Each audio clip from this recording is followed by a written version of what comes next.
Hello everyone, my self उत्तम सिंह चौधरी और आज के टॉपिक में अपन कवर करेंगे पोटेंशियल एंड कैपेसिटेंस के आगे का पार्ट। देखिए, अभी तक इस चैप्टर में मैंने आपको क्या क्या पढ़ाया। लास्ट वाले वीडियो में मैंने आपको पढ़ाया था कि अपना इलेक्ट्रिक फील्ड और पोटेंशियल के बीच में क्या रिलेशन होता है, E is equal to minus DV by dr, जिसे पोटेंशियल ग्रेडियंट भी कहा जाता है। उसमें मैंने आपको पढ़ाया था इक्विपोटेंशियल सरफेसेस क्या होती हैं, उनके कुछ रूल्स एंड कुछ प्रिंसिपल्स क्या होते हैं। कि इक्विपोटेंशियल सरफेसेस वो सरफेसेस होती है which has a same potential at every point. इसके कुछ रूल्स मैंने आपको पढ़ाए थे। पहला कि अगर कोई टेस्ट चार्ज को सेम पोटेंशियल इक्विपोटेंशियल सरफेस पे मूव कर रहे हो तो उसमें वर्क डन जीरो होगा।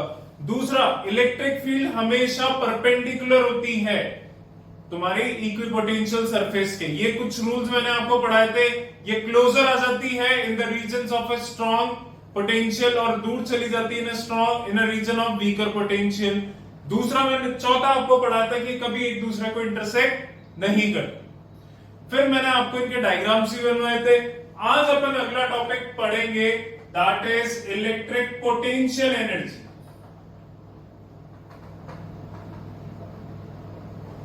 जो U से डिनोट होती है। देखिए, इसका सिंबल होता है U। ये क्या है? इट इज डिफाइंड एज, ये electric potential energy point charges की होगी।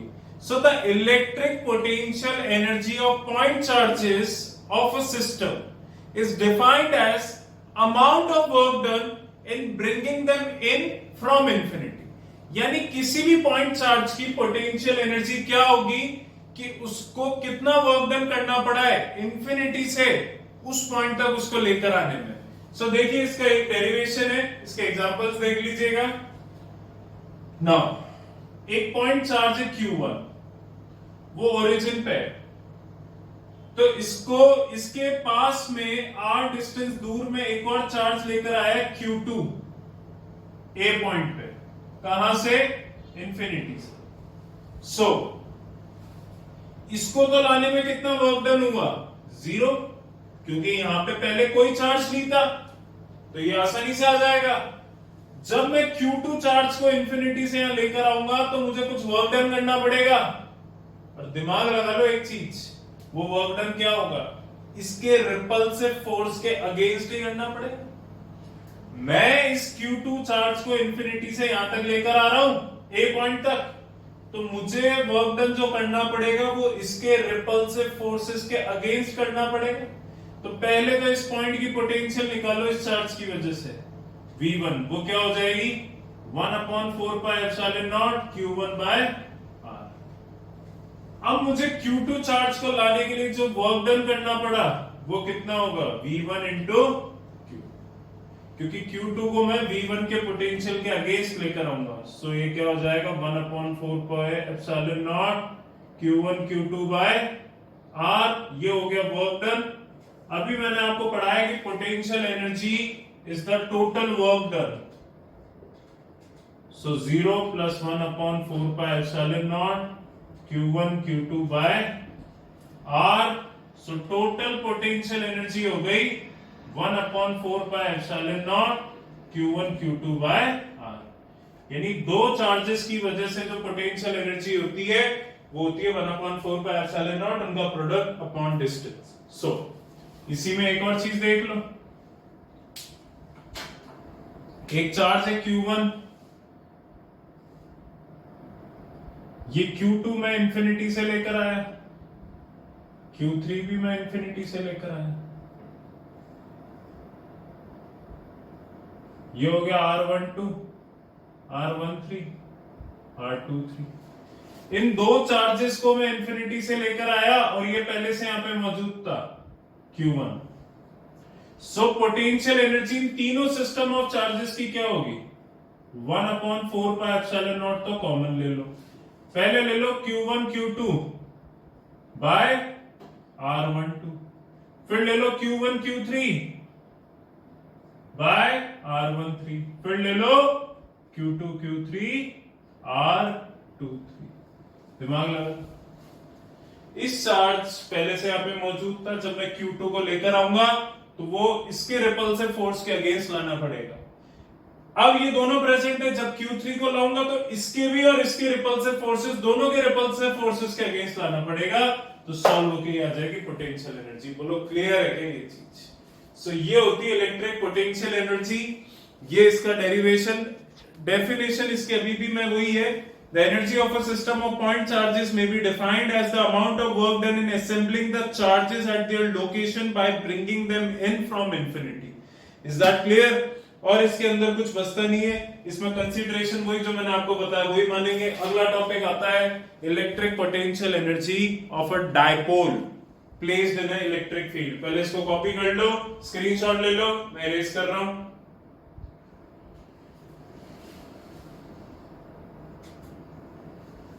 नाउ अगला टॉपिक तुम्हारा आता है electric potential energy of a dipole in uniform electric field।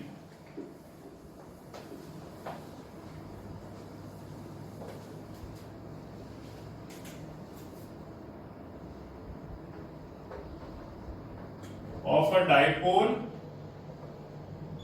in uniform electric field।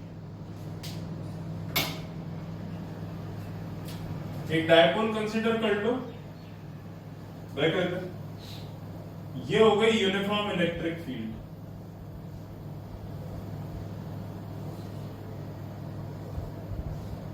ये हो गई यूनिफॉर्म इलेक्ट्रिक फील्ड E। ये हो गया माइनस क्यू चार्ज, ये हो गया प्लस क्यू चार्ज। तो बेटा ये कितना हो गया माइनस क्यू ई फोर्स, और यहां पे फोर्स कितना लगेगा प्लस क्यू ई। दिमाग लगा, ये हो गया 2 थीटा और ये थीटा एंगल पे इंक्लाइंड है, ये हो गया 2a थीटा एंगल पे इंक्लाइंड है। सो ये डिस्टेंस हो गया 2a sin थीटा। अब आपने पढ़ा था, दिमाग लगा लीजिए, कि जो टॉर्क होता है डायपोल पे इलेक्ट्रिक फील्ड के अंदर वो कितना होता है Pe sin थीटा। सोच लीजिए आराम से, पहले चैप्टर में पढ़ाया था कि डायपोल पे टॉर्क कितना लगता है, force into perpendicular distance. Force होता है QE, फोर्स होता है QE, perpendicular distance 2a sin theta.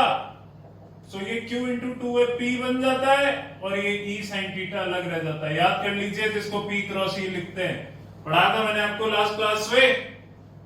Now अगर इस डायपोल की मुझे पोटेंशियल एनर्जी निकालनी है, अब मैं इस डायपोल को हल्का सा रोटेट करूंगा वर्क डन करने के लिए। सो वो वर्क डन करने के लिए dw वर्क डन करा वो कितना होगा T d थीटा, क्योंकि किसी एंगल से इसको रोटेट करूंगा। टॉर्क की वैल्यू पुट कर दो, Pe sin theta d theta dw। Integration कर दो बेटा दोनों साइड, 1 डॉट dw, 0 से w वर्क डन हुआ, Pe sin theta d theta, theta 1 से थीटा 2 एंगल पे रोटेट कर। नाउ 1 डॉट dw w हो जाएगा, ये Pe हो जाएगा, और sin थीटा का integration minus cos theta, theta 2 upon theta 1।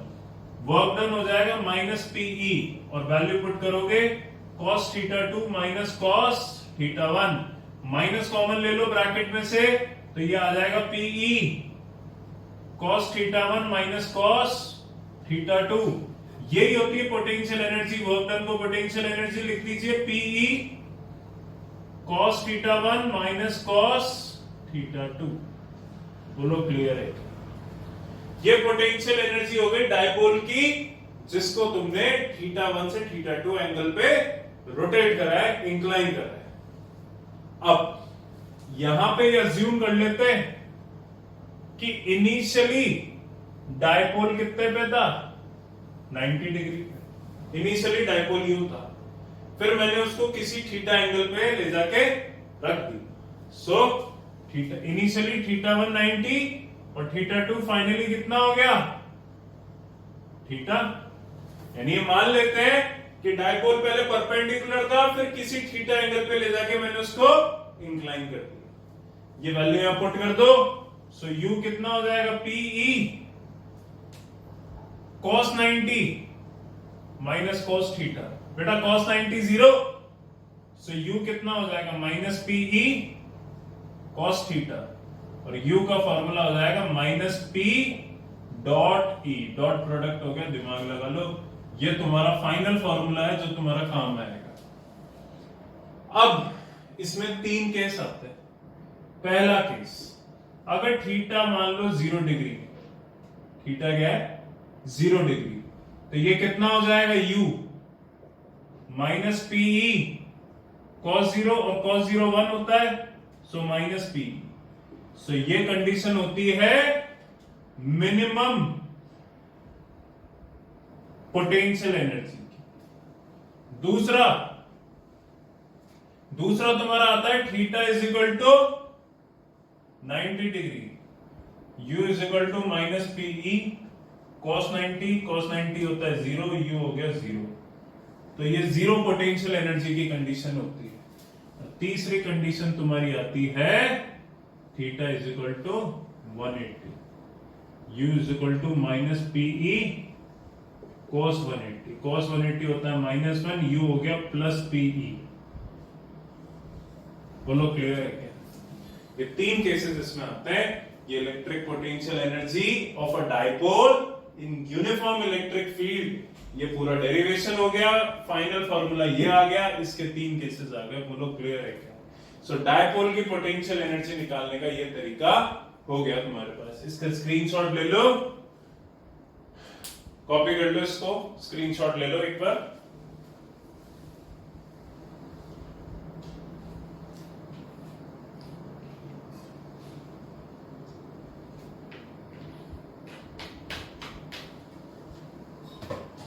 कुछ न्यूमेरिकल्स हैं इसके जो मैं आपको बता देता हूं, देखिए।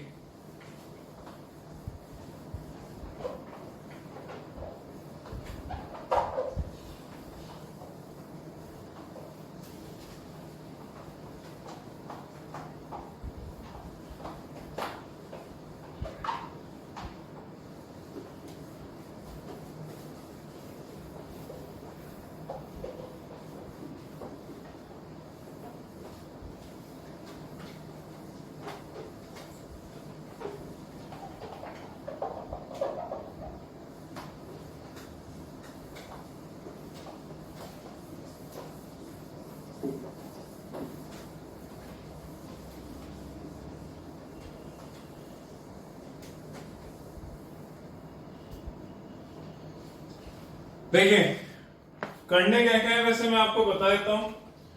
पिछली बार भी मैंने आपको होमवर्क दिया था। करने हैं आपको एग्जांपल 22,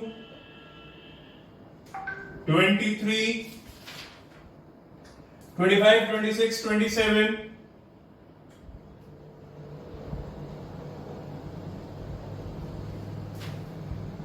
29, 31। देखिए ये करना है आपको। जो मैं आपको बता रहा हूं वो एग्जांपल नंबर 22 है, ढंग से सुनिएगा इसको। 22 क्वेश्चन बोलता है 3 पार्ट्स है इसके, ए बी सी। पहला पार्ट बोलता है determine the electrostatic potential energy of a system consisting of 2 charge. एक सिस्टम है जिसमें 2 चार्जेस हैं, उसकी U बतानी है इलेक्ट्रिक पोटेंशियल एनर्जी। पहला चार्ज है 7 माइक्रोकूलम, दूसरा चार्ज है -2 माइक्रोकूलम। वो तुम कन्वर्ट कर लेना कूलम में, माइक्रो को। आगे बोलता है कोई एक्सटर्नल फील्ड प्रेजेंट नहीं है, यानी इलेक्ट्रिक फील्ड प्रेजेंट नहीं है। उन दोनों की पोटेंशियल एनर्जी निकालनी है। एक चार्ज को तो रख रखा -9,0,0 सेंटीमीटर, और एक चार्ज को रख रखा है +9,0,0 सेंटीमीटर। यानी दिमाग लगा लो, दोनों चार्जेस के बीच में सेपरेशन कितना हो जाएगा, 18 सेंटीमीटर। सोच लो यार, एक ओरिजिन के इधर प्रेजेंट है एक्स एक्सिस पे 9 पे, एक ओरिजिन के इस साइड प्रेजेंट है -9 पे, तो सेपरेशन 18 हो गया। 0.18 मीटर पोटेंशियल एनर्जी निकाल।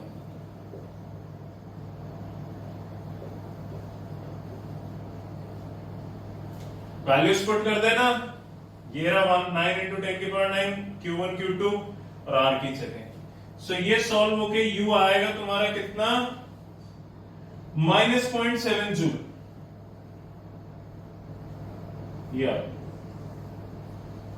ये हो गया ए पार्ट। बी पार्ट में क्या बोलता है तुम्हें इसमें